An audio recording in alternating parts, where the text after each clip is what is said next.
Ayun guys, so nagbabalik tayo after a couple of months para i-review itong pinagawa natin na sidecar.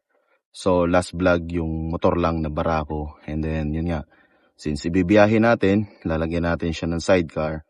So and ayan na nga, tapos na yung sidecar natin. So ngayon, re-reviewin lang natin itong pinagawa nating sidecar, no?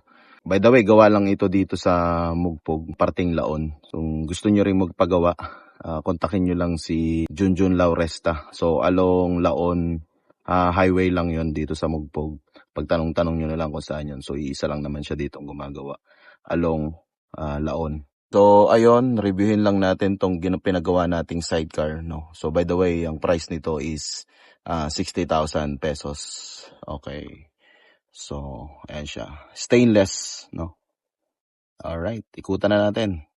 So, itong pinagawa nating tricycle is yung sidecar niya, stainless. Tapos yung dito sa may bandang motor side niya is, as you can see, hindi siya stainless. Galvanized siya. Kasi, ang recommended nila is, yun nga, pag stainless, madali daw pumutok o madaling masira yung welding. Kasi nga, since Barako yung motor natin, malakas ang makina, so ma-vibrate. So, hindi kalaunan, puputok ang mga welding. Kaya yan, galvanize yan. So, ayan o. Yan. Pero okay naman yan, matibay yan.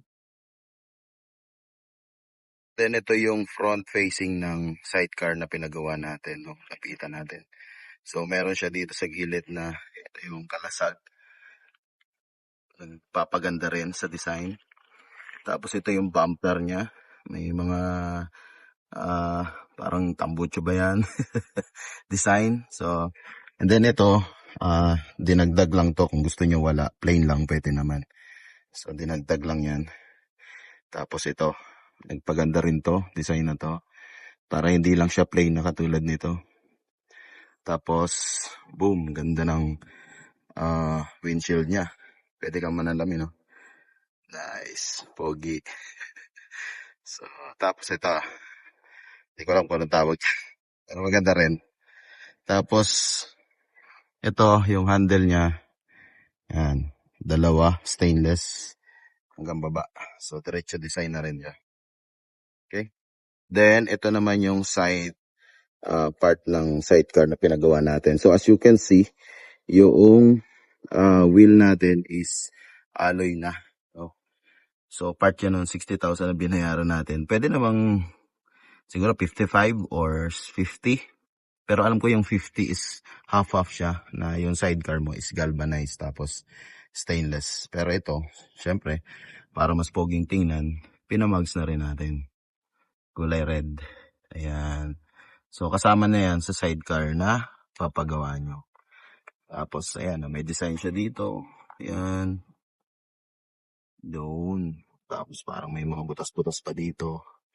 Tapos, ito, nilagyan nila ng mudguard ready na lagayan. Tapos, ito, maganda dito, may salamin. Ayan. Yung iba kasi purong, ano lang siya, stainless. Ganito. And then, dito sa gilid, may palikpik siya na parang lagayan nata ng ilaw yan or kung anong pwedeng ilagay dyan. Then, by the way, yung taas nga pala niya, hindi siya stainless. Galvanized din. And then, dito naman tayo sa likod. Pasensya na medyo mahangin. Dito tayo kasi sa taas ng bundok. So, yung likod naman niya, ayan, yan yung design niya. So, back to back yung pinagawa natin para medyo malaki. So, yung stepboard na lagay nila, malapad naman siya. So, hindi siya parang tinipid na basta lang may stepboard. And then, itong pinto niya, taas naman. Malaki. And pwede pa natin ang lagyan ng design dito. Ayan. Open natin. And then, maluwag yung backseat niya. Kasi tinry ko na to, kasya naman ako. Hindi katulad ng iba na parang bitin, no? Sasapul yung tuhod niya. So, ito yung pinaka-loob niya. Oh. Diba? Saka malaki tong sidecar na to. Punta naman tayo dito sa pang-ilalim. Ito yung bakal na ginamit nila. Ayan. Malalaki naman. Hindi ko lang sure kung anong sukat niyan. 12 ba o 16? Kayo na bahala. Pero yan, bakal yan. Hindi yan stainless. Yan yung pang-ilalim niya. Dalawang malaki. Okay. Dito naman sa side, ito, natatanggal din to. Nare-remove din. Ito yung parang door niya dito sa gilid. Ayan, pwede nang tanggalin yan kapag biyahe na. Tapos ito, alam ko nare-remove din to.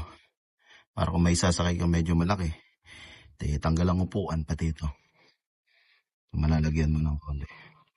Tapos meron siyang toolbox na malaki. Then bulsa. Tapos yung top ng sa motor side natin, ayan, hindi siya galvanized. Hindi ko alam kung anong tawag dito, pero parang tela siya na makapal. Ayan. So, hindi ko alam kung anong tawag yan. Comment nyo na lang.